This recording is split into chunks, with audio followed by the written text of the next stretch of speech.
All right, so the colonists had these rules on the books, but they weren't being enforced. So if they're not being enforced, it's almost as if they don't exist.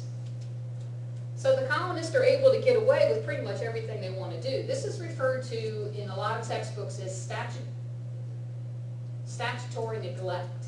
I don't know what exactly that's why it's called that, but no, not statutory. Salutary neglect. I knew that didn't sound right. Salutary neglect. It basically means, you know, we're not able to enforce the things the way that we might like to, but we're going to trust you to do what you're supposed to do. So even though the rules were there, they weren't enforced. And because they weren't enforced, as colonists, you get used to things being pretty lax. And you assume that that's the way it's going to always be, and that you're not really going to have to do anything differently. The problem comes, let's be like again, let's go back to when my kids lived at home. We had curfews. They had to be in by a certain time of night. If they weren't, they were going to be punished in some form or another. Well, there was a point where my daughter was a senior, and we had moved her, well, let me put it this way. We thought we had moved her curfew to 1 a.m., but apparently we never told her that. So her curfew before that had been midnight. Well, she was coming in at like 12:15, 12:20, 12:30, and we weren't punishing her. And she, you know, I guess it was driving her crazy because she kept expecting to get in trouble because she was 15 minutes, 20 minutes, 30 minutes late. Well, see, we thought she was just being a great kid because we thought her curfew was 1 a.m. and she was coming in early every night. Now, if it had been reversed and if we all knew that the curfew was midnight, but then we hadn't enforced it, and she did come in at 12:15, 12:20, 12:30, and we never did anything about it, and then after 6 months of that, we all of a sudden said, you know what, we're going to start enforcing this. You have to be in by midnight.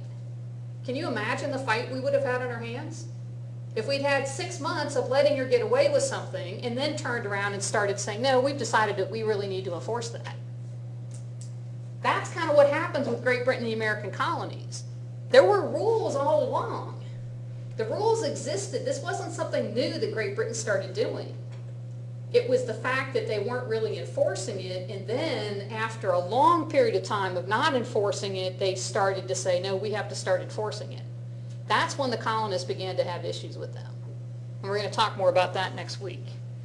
So anyway,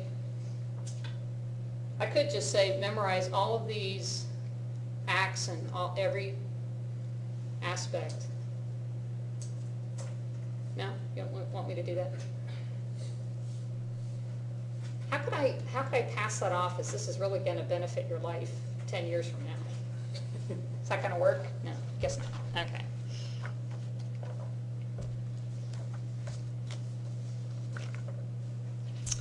All right, let me see what I want to get to next. Okay, let me, just in terms of the notes, hopefully you guys had a chance to look at these. Very first point in the notes, let me just reiterate this because it's important for us to understand that, I said this last week, I believe, I'm going to say it again and again. The colonists did not come here to get away from Great Britain. They still thought of themselves as British, as English, and they were proud to be part of the British Empire. This idea that we are taught from the time we're little kids that they came here to get away from Great Britain and they wanted to be independent and Great Britain wouldn't let them is completely erroneous. That doesn't happen for 160 years after they come here, that they start talking about becoming independent. All right? They modeled their lives after the British. They wanted to look like them. They wanted to dress like them. They wanted to talk like them. They wanted their furniture to be from Great Britain. They wanted their tea sets to be British. They wanted to just remake Great Britain in America, at least in the very beginning, at least for the first 100 years or so. All right? So keep that in mind. We've already talked about the labor force to begin with was mainly indentured servants. at least through the 1600s. But then as you start to get into the 1700s, more even to the mid 1700s and after, that's when we start making more use of African slaves.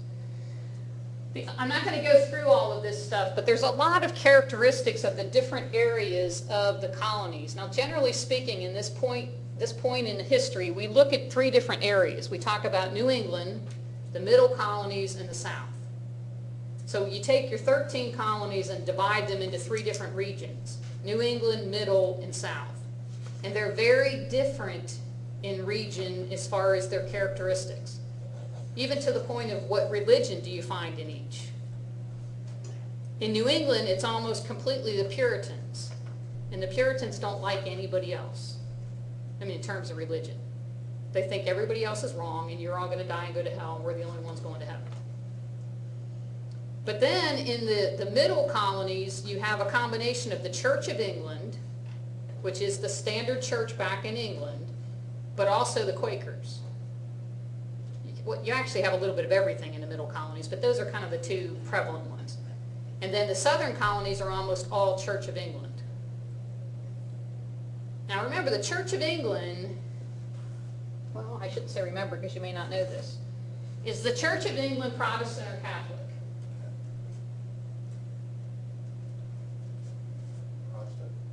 Protestant. And how does one become Protestant?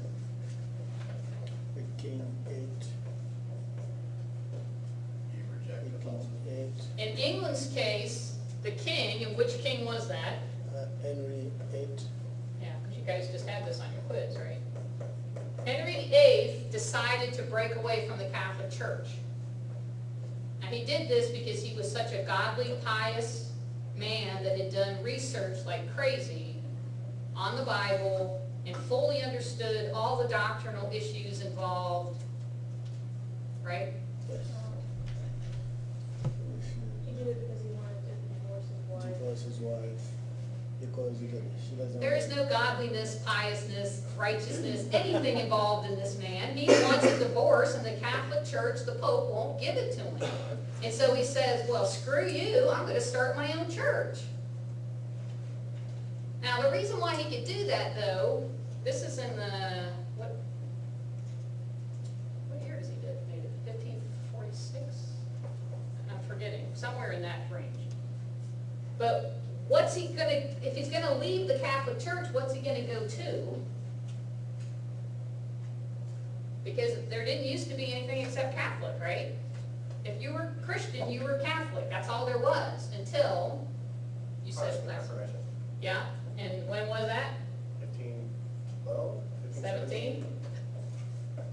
Because Martin Luther in 1517 broke away from the Catholic Church and started what's called the Protestant Reformation. So after 1517, you now have Christian, and you have two different types of Christian. You have the Protestants and you have the Catholics. Now, England had been Catholic until, this date doesn't seem right. Some of you have to check it. Don't write that down. This is incorrect. King Henry says, hey, you won't give me a divorce. I'm just going to become a Protestant, and I'm going to become the head of my own church. So it'll be a Protestant church, meaning we're no longer Catholic, but we're going to call ourselves the Church of England. And I'm officially the head of it. But since I don't know anything about religion or Christianity or anything else, I guess I should have a bishop maybe who kind of advises me. So he sort of sets up, kind of a hierarchy in terms of the Church of England. But from this point forward, for the most part, England will be... What's 1529? 1529? That doesn't sound right either. Anyway. So from this point forward, England, for the most part, is going to be Protestant. Now, Puritans are Protestant, right? So why do they have an issue with the Church of England? They're all Protestant.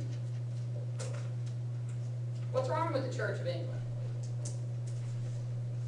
According to a Puritan.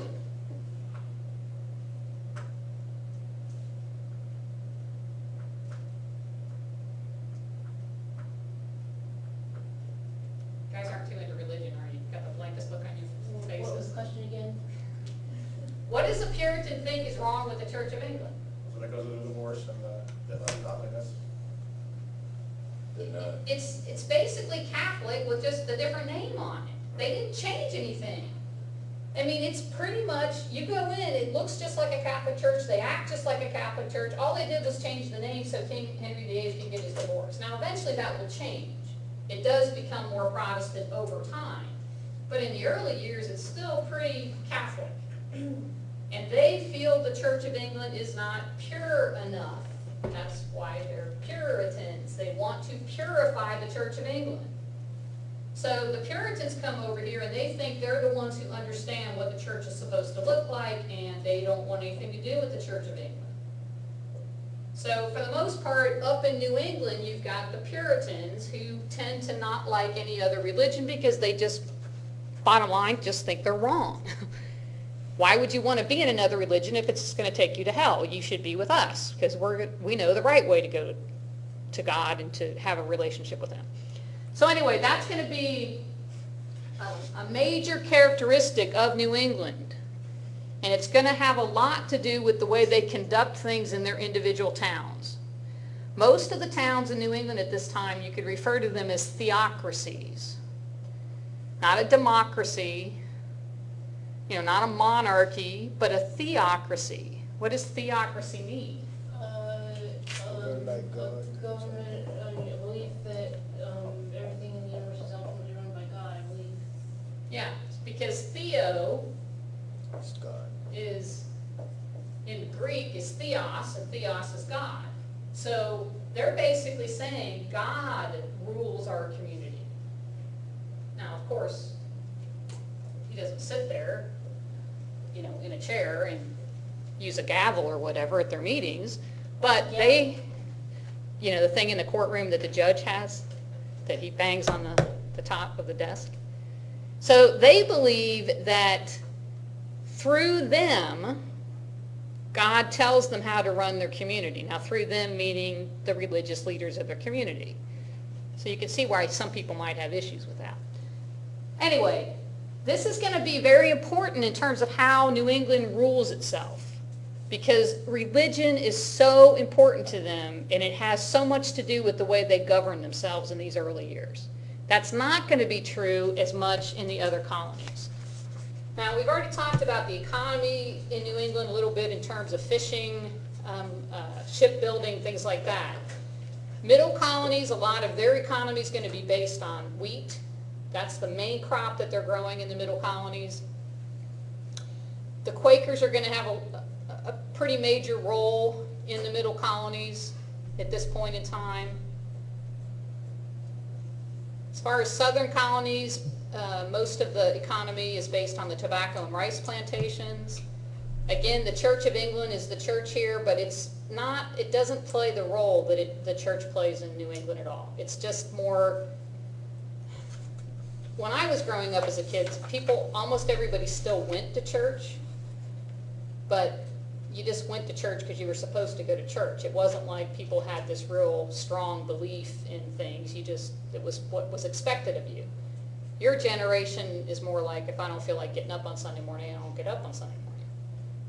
I don't have to go to church to be able to call myself spiritual or religious. That's kind of how the Church of England people were. They belong to the church. They may never show up there, but they belong to it. That kind of thing.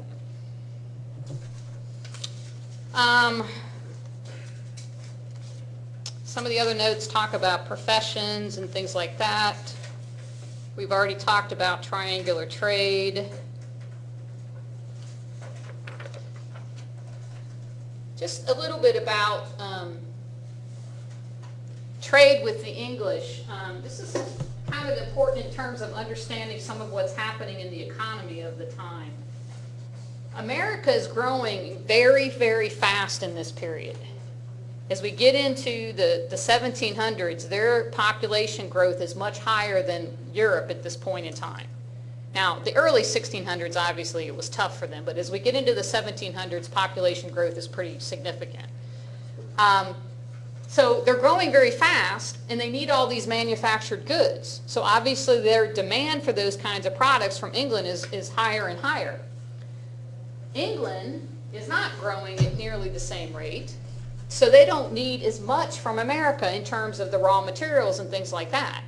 So that leads to, if any of you have ever taken economics, it leads to an imbalance in trade, a trade deficit, where America needs more than England needs from them. So you don't have this equality of trade, which means America owes England money. But America has no money. They don't have gold and silver. So the only gold and silver is mainly what England has. So it's like, if we don't start selling them more stuff, we're going to constantly have a trade deficit with them. So, plus America doesn't even really, America here, when I say America, the colonies, when they trade with each other, they tend to barter mostly. There's not really a good colonial currency that's accepted throughout all the colonies. Every colony creates their own currency. They all produce their own paper money, which maybe in your colony makes sense for you, but if you're trying to trade with a colony, another colony, they may be like, that's just paper. I mean, I could use that for toilet paper. It doesn't mean anything to me. So it causes problems. Now, England is offering us easy credit, but that's putting us in serious debt over here. So all of these things are kind of background to some of the stuff that is happening in terms of the issues that we begin to have with England, because we want to start selling our stuff. England doesn't need it, so we want to start selling it to other countries. And they don't want us to do that either, but without selling to other countries, we can't bring in any money to buy the products we need from England.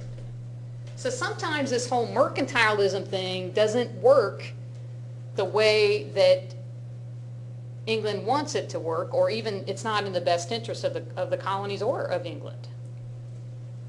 I don't know, how many of you have ever taken economics? A couple of you? Was it your favorite subject?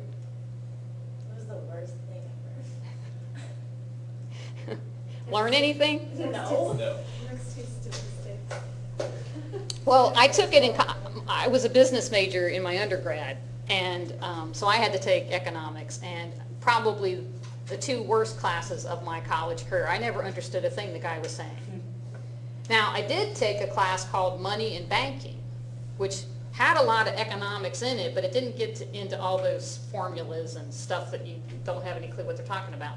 That made more sense to me, and it helped me understand more about economic theory and how economic theory can be kind of cool, but a theory isn't necessarily true.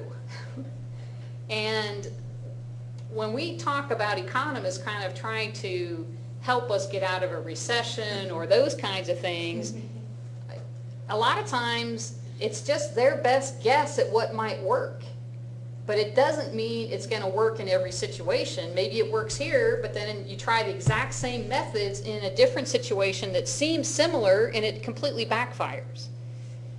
I don't know if any of you are familiar with what we did during the Great Depression, but one of the things that we attempted to do in the Great Depression was we had this idea that the only way to get the economy moving was for people to have more money, because if you don't have any money, you can't spend the money, right? But if you have money and you spend it, that creates a greater demand for the products that people might be buying. Because as you spend money on, let's say, clothing, somebody has to produce that clothing. In order for that clothing to be produced, you have to have workers in that factory producing it. So they have to hire those workers, which means that those workers are now getting a paycheck, and then they're going to take their paycheck and go buy a car, or go buy clothing themselves, or go buy a house. So the only way that you can get the economy moving is to put money in people's pockets. The problem is we don't have a tree outside that you can just go pick money off of, right? So where's the money come from?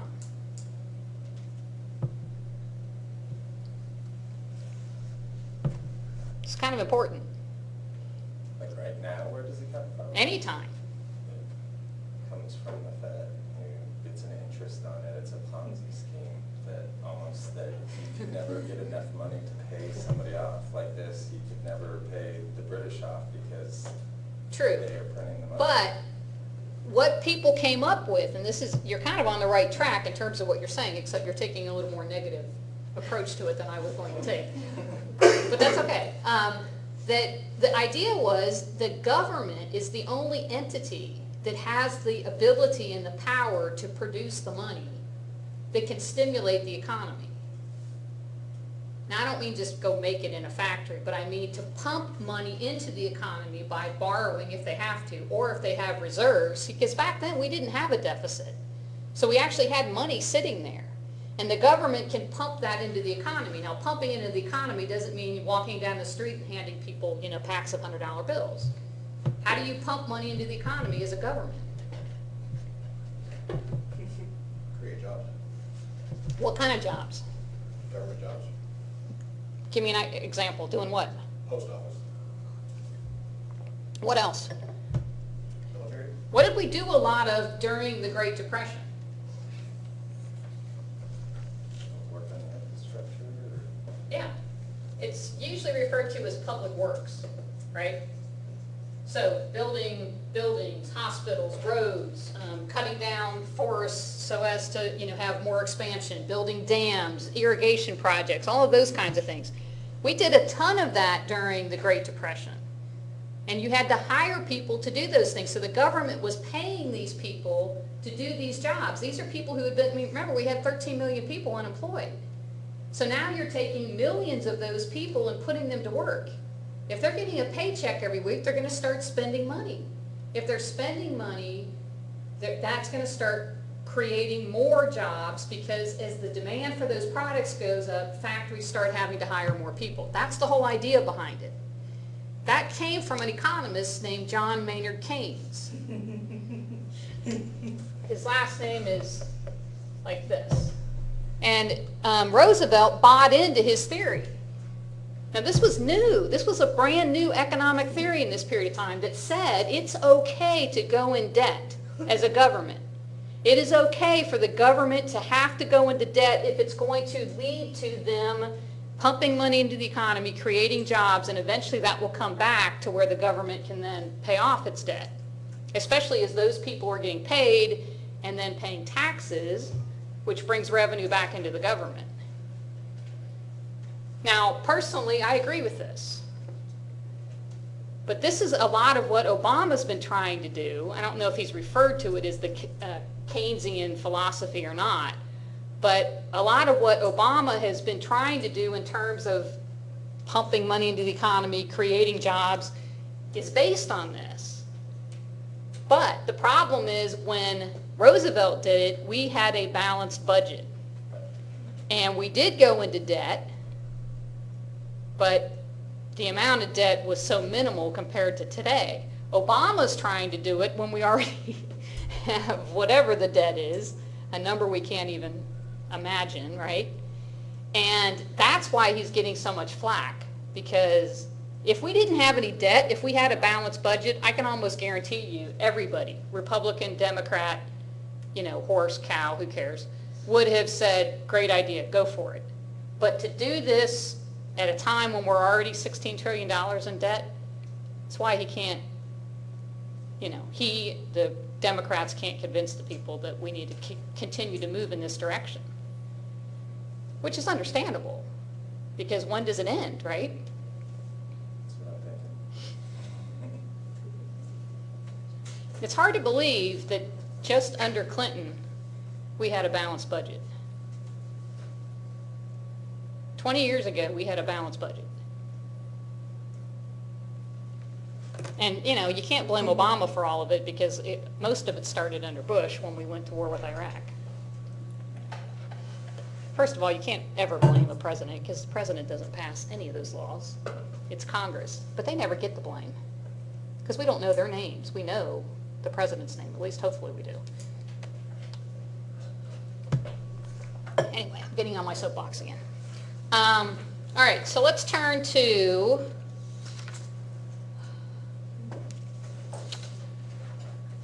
there's so much stuff. Oh, let me just, I do want to mention this.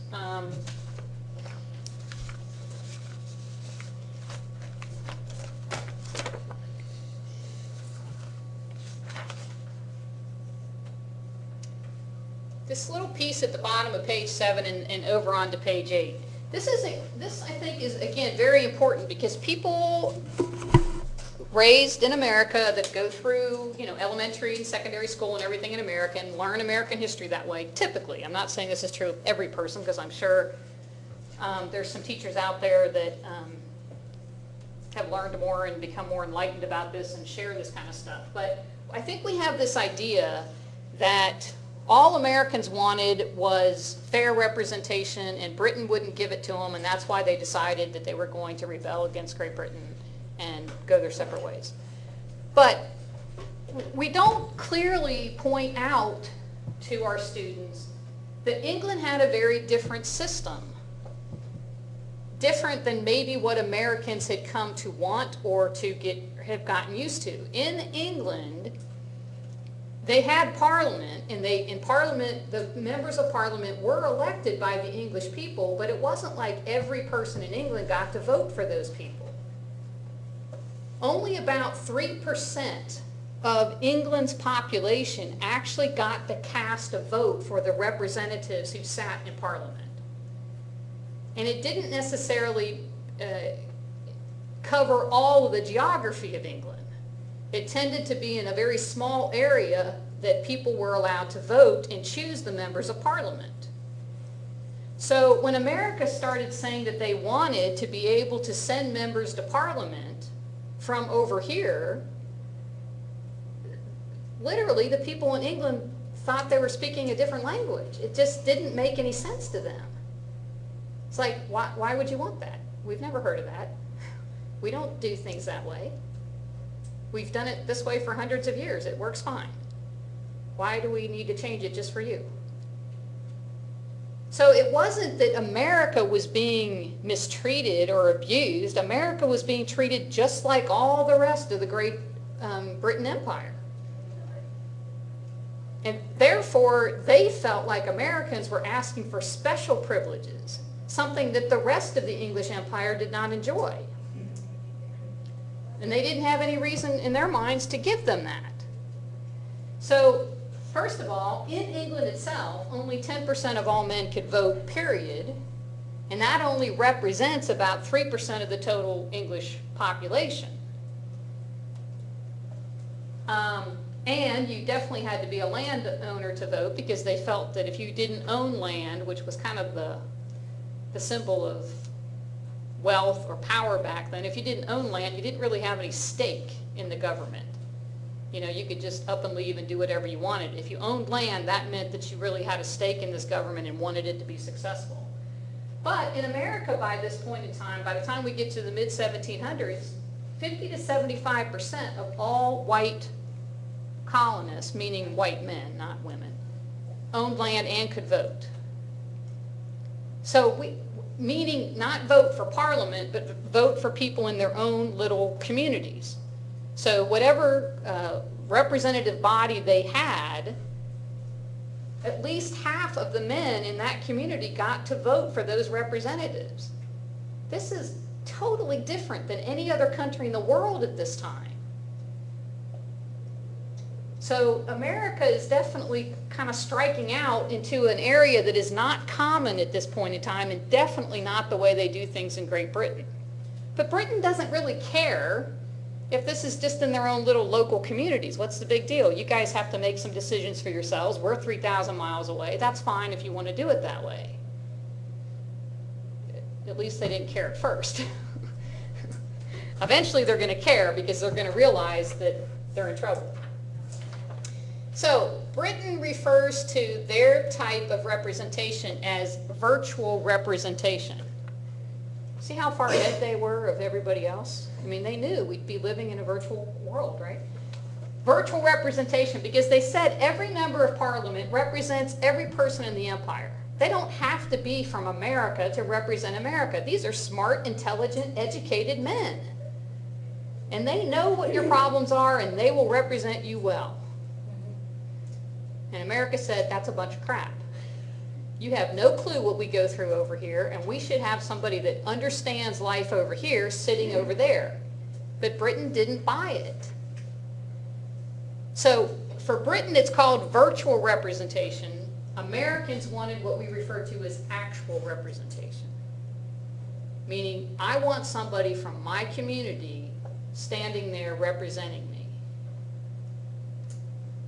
And that's going to become a major issue between the two. And it's mostly, I would say it's mostly a misunderstanding of the British not really getting. I mean, think about it, seriously. What if Britain had said, all right, if it's going to make you feel better, send a couple of your guys over here, they can be in Parliament. That's what America wanted, right? So, let's say they come over, let's say this is Parliament, and Rachel and Princess are the two Americans, and somebody proposes, I think we need to tax those American colonies. They're not paying their fair share. Let's have a vote on that. And all the people that are British, all in favor, all you guys are going to say aye, right? Yeah. Anybody opposed? Princess and Rachel are going to say, oh, we don't want that. And then the moderator's going to say, well, 1, 2, 3, 4.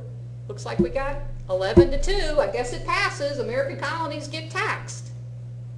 Then what are the Americans going to say? They're represented. Their people are sitting right there in Parliament. They've made their argument, but they're going to get voted down. So why didn't Britain just give them what they wanted? If they had given them representation, they would have had to come up with a whole other argument because they would have been voted against. They wouldn't have had enough clout to be able to carry what they wanted. But Britain wasn't smart enough to do that. They didn't give it to them. This is just talking about the population growth I mentioned before. Just from 1700 to 1775, that's the difference in population in America. We go from about 300,000 people to 2.5 million people in 75 years.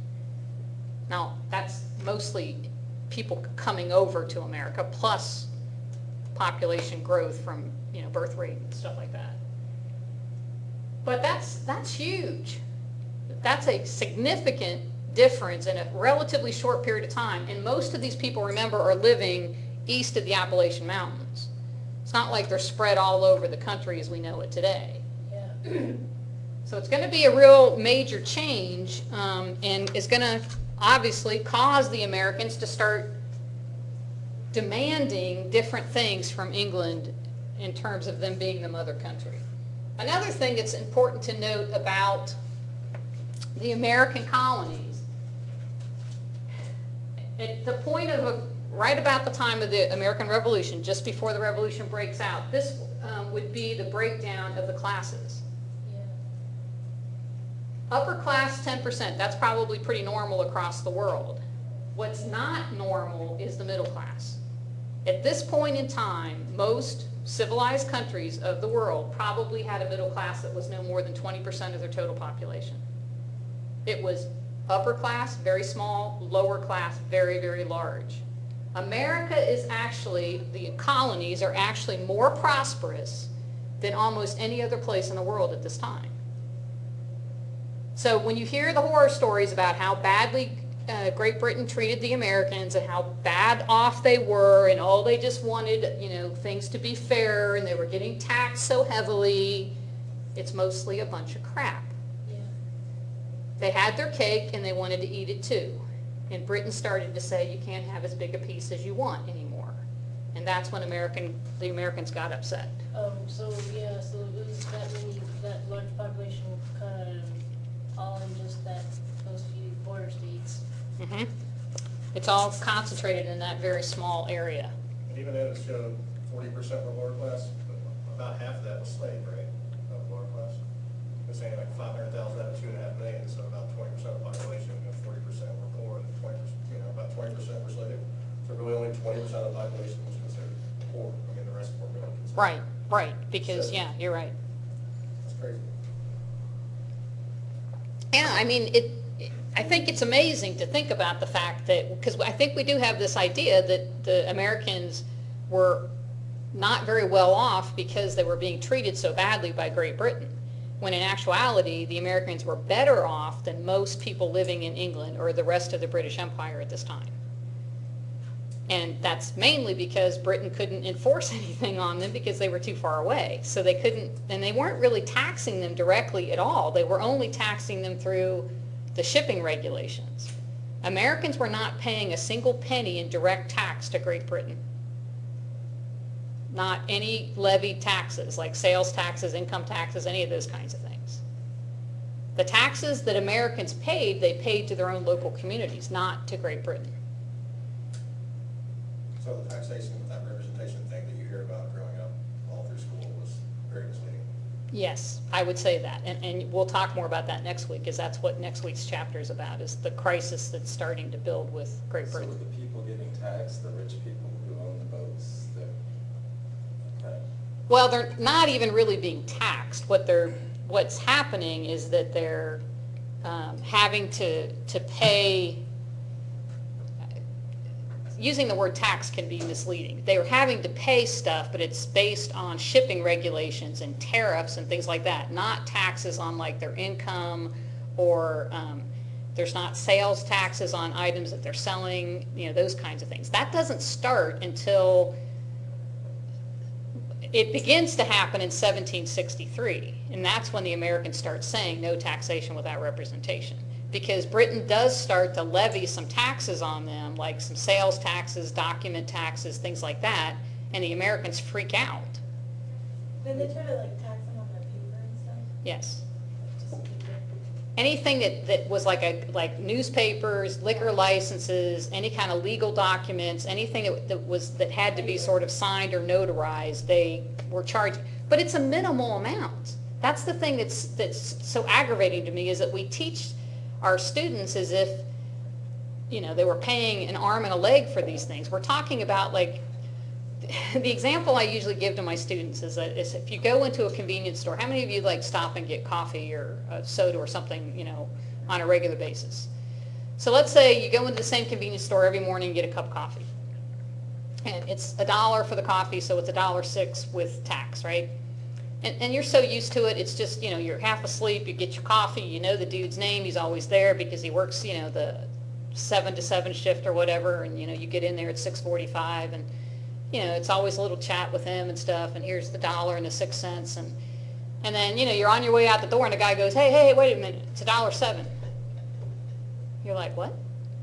What do you mean it's $1.07? It's always $1.06. I've been coming in here for 5 years, it's always $1.06. Well, they just passed a new tax, and sales tax rate went up. It's now $1.07. I mean, what are you going to do? Are you going to throw the coffee in the guy's face? Start screaming at the top of your lungs? There is no way I'm going to pay that penny. I don't remember passing that law. No taxation without representation. I'm not paying that penny. Seriously? You're probably going to reach in that little thing on the countertop and take a penny out and hand it to him, right? That's what we're talking about. That's the kind of tax that they started to put on the Americans, and the Americans flipped out. Are these taxes that were already being levied on people in England? So if you live in England, you were going to pay these taxes anyway, but you weren't paying them in America. In my notes for next week, the average English person was paying 25 times the amount of tax that any American was paying. 25 times the amount. And the Americans were paying most of their taxes to their own communities, not to England. So this was not us being hit with these burdensome, overwhelming, we just can't afford to pay these taxes kind of thing. But it was the whole idea of they hadn't been enforced, it hadn't been done for 150 years, and now all of a sudden you're going to start doing it? No one likes that. No one likes to just, things have been a certain way for all these years, and now you're going to start making us pay these things? And then you get into the, when's it going to stop? Yeah. Okay, this might be minor, but what are you going to do next year? What are you going to do in 5 years? That's what the Americans, I think, really started to get nervous about. So it wasn't the amount of the tax, because that, in every one of the taxes we're talking about, that amount was minimal. It was the precedent. It was where is this going to lead to? And it was the fact that it's been 150 years and a lot of people had started to develop a sense of independence and we want to do things our own way. And this just kind of pushed them over the edge and made them decide to go ahead and push for it on a, as a whole community as opposed to just little individual pockets of people. But we'll talk more about that next week. Let's talk a little bit about slavery in the Americas because, again, you've read the notes in the chapter and stuff. I'm not going to get into all of this stuff, but there are some important points. Keep in mind that there's not ever been another situation in history where there's been such a large forced migration of people. Now, again, the numbers, depending on who you read, I think I was looking at something today that said 10.5 million slaves were taken out of Africa. A lot of what they base this on is they have all of the different manifests of the various slave ships, and they've tried to put all that together and they add up the numbers and everything else. But I use 11 million as kind of a general number. That's what a lot of the books will say. So 11 million people taken out of Africa. Now this is over a long period of time, from 1500 to 1800, somewhere in that range of about 300 years. As you can see, the majority of those are in the 1700s. That's when the sugar plantations really took off, and that's where they were. Most of them were being sent to the West Indies. 50% of all of them, so let's say if there is 11 million, 5.5 million of them go to the Caribbean, to the West Indies. A third of them to Brazil, because Brazil was a Portuguese colony at this time, and they also have sugar plantations. So a third of all the slaves taken out of Africa go to Brazil. 10% to Spanish America, but only 5 to 6% come to North America. So 500,000 total. Now, again, is it 500,000 exactly? Probably not. But somewhere in the range of 500,000 come to North America. Obviously, men outnumber women.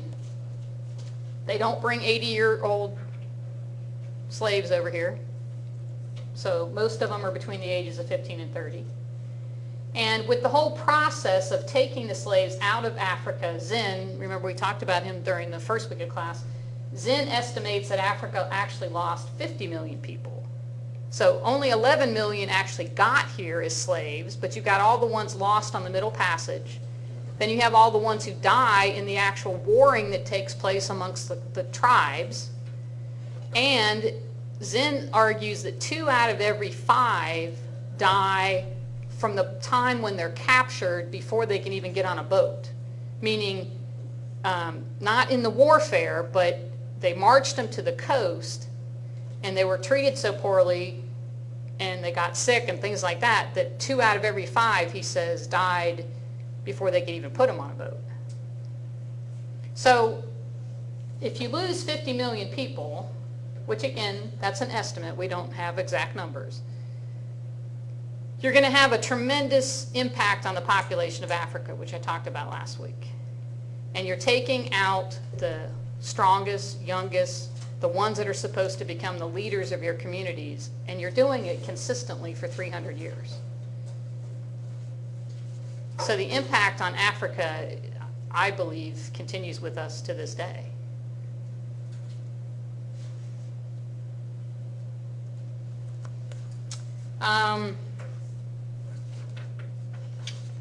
The Middle Passage, I think by the time, you guys, my understanding now is that people have learned more about the Middle Passage.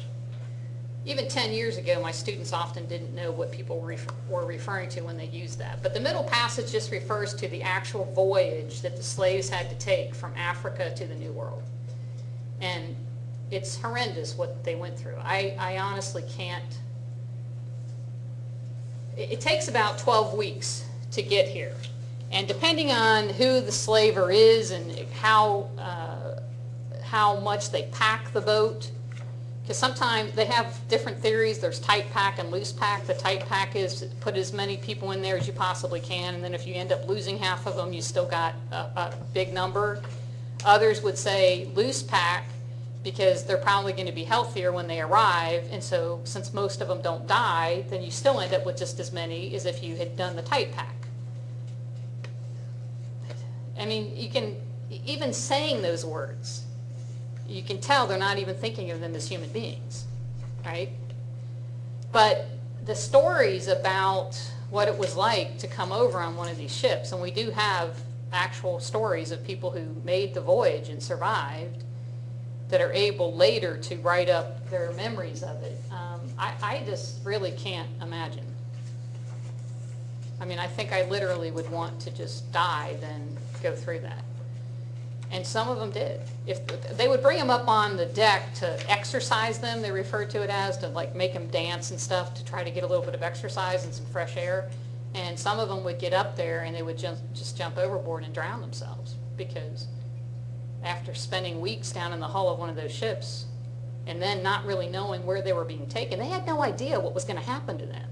That's the part that would be so fearful. I mean, it's bad enough to live the way you're living in the hull of the ship, but what are you going to do to me when I get off the ship? You don't know where you're being taken. You don't know what they're going to do to you.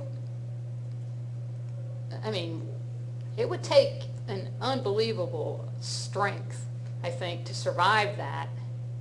And then, you know, they get here and then they're enslaved for the rest of their lives. And just in the voyage itself, as you can see there, 15 to 20% of them die because it's just such a horrendous trip.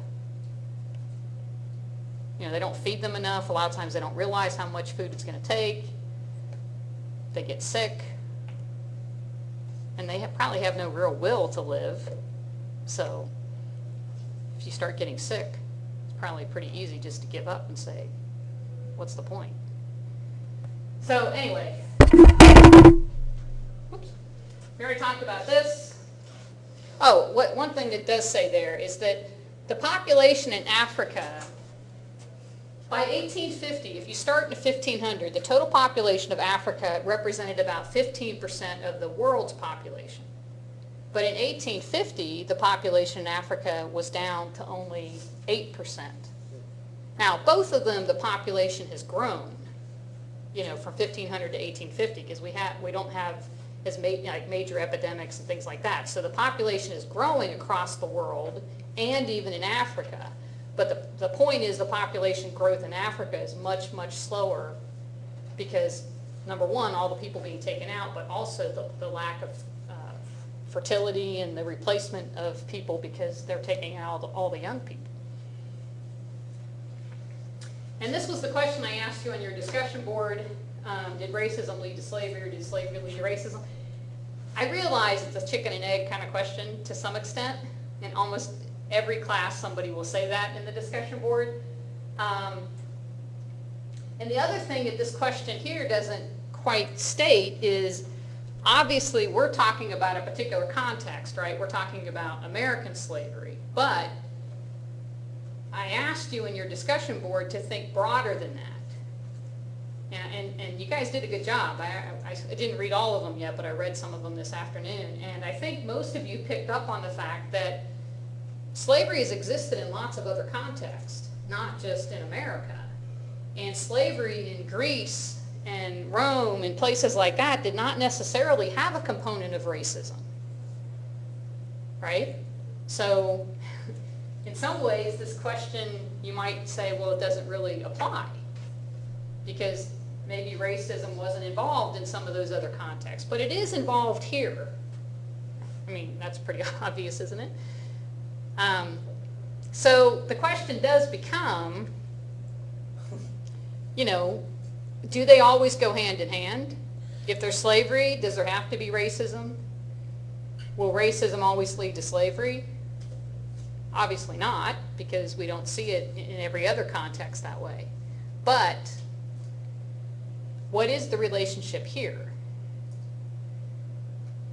And personally, as you can see from my notes, I think the economics led to the slavery, and then once we had slavery, remember, most of the people who owned slaves in the South of this country, not even talking about the West Indies and other places, in the South, the southern part of this country, most of them would consider themselves godly Christians. These aren't heathens. These are not people who are evil, terrible people. They are godly people in their minds. So how do you, as a godly, pious person, own slaves? Well, That's probably right. well, they weren't thinking, it shows they weren't truly godly people because God doesn't like that. I don't believe he keeps. But the Bible says that there's slavery. I mean, the Bible doesn't ever condemn slavery. The Bible says that slaves should obey their masters. That's another way that the Southerners were able to justify it, is they said, well, the Bible talks about slavery, says that they're supposed to obey me. Also says the masters are supposed to treat the slaves decently too, but they tended to forget that part. But I do believe that if you think of yourself as a godly person, just like I said before about fudging on your income taxes, you think of yourself as a decent, honest person, you still have to come up with some kind of justification as to why you might fudge a little bit on your income tax.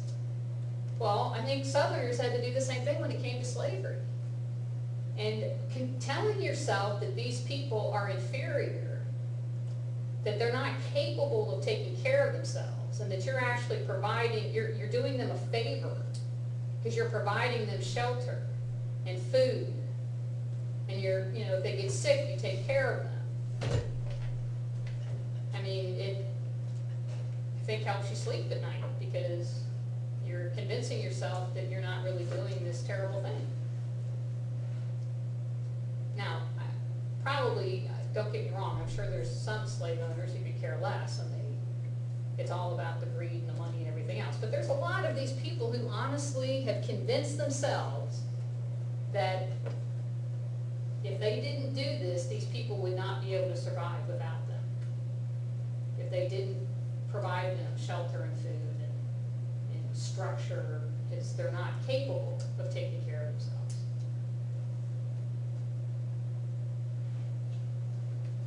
But the more you think of somebody else, even though you may think you're taking care of them, and there's this paternalistic attitude, the more you think of them as being inferior, I mean, you're never going to see them as equal to you, as a real person. Well, they'd be dehumanizing instead of becoming possessions that way. It's a It's very almost good like a word. person that's adopting animals, where you think you're taking them in and taking care of them, and you can do whatever you want with them. Right. And if they misbehave, like, a dog that pees on your floor, it's okay for you to beat them because you got to teach them what's right and wrong. So, racism is an interesting, I feel like, again, I'm older than I think everybody else in this room, and I grew up in Cincinnati, which has had lots of racial issues over the years, and I grew up, I was a teenager, as I've said before, in the 70s, when we were starting to do the mixing of schools and the busing and all of those kinds of things, and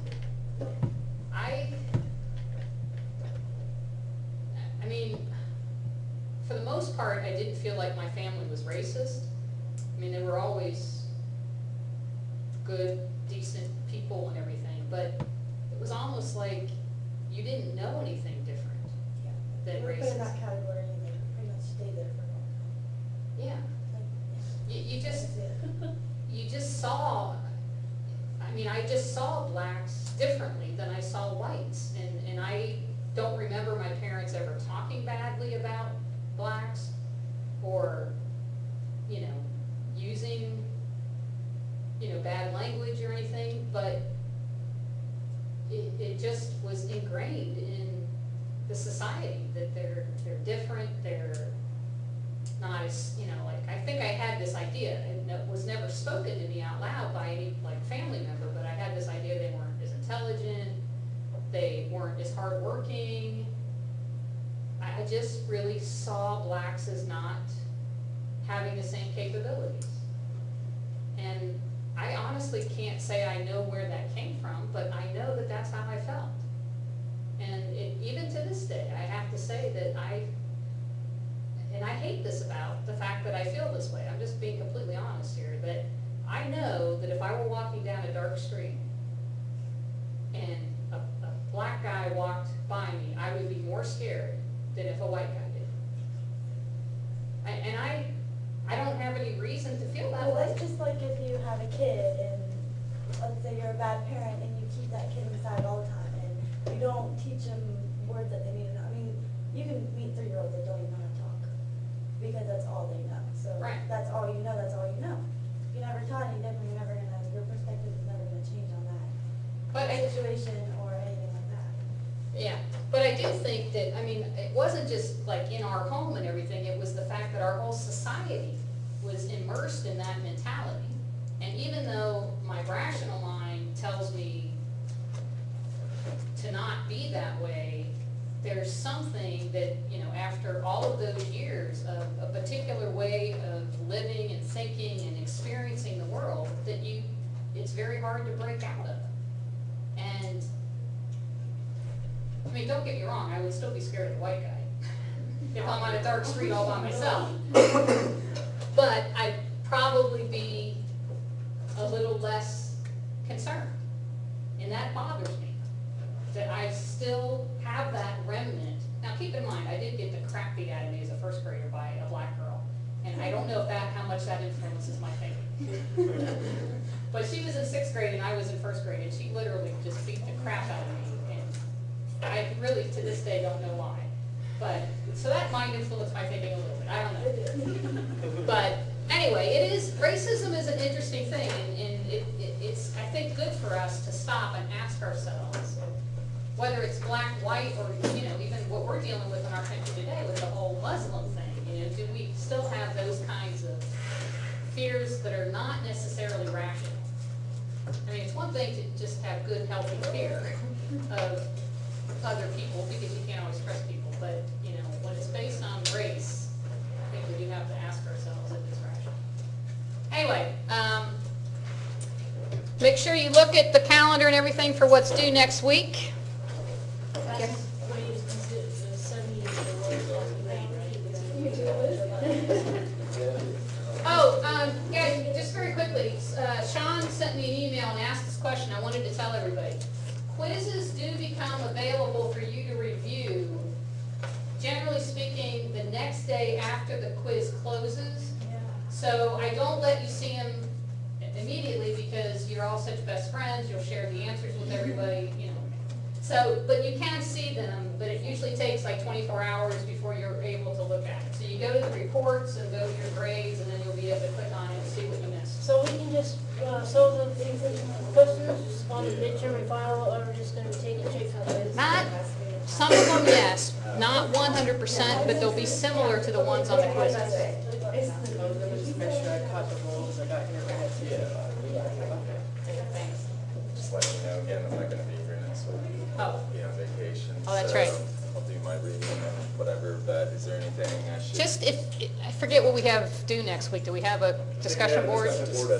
Just go ahead and do the discussion board if you can, like, as if you were gonna be here, and then Okay. you'll be good. Okay, cool. All right, Thank you. thanks.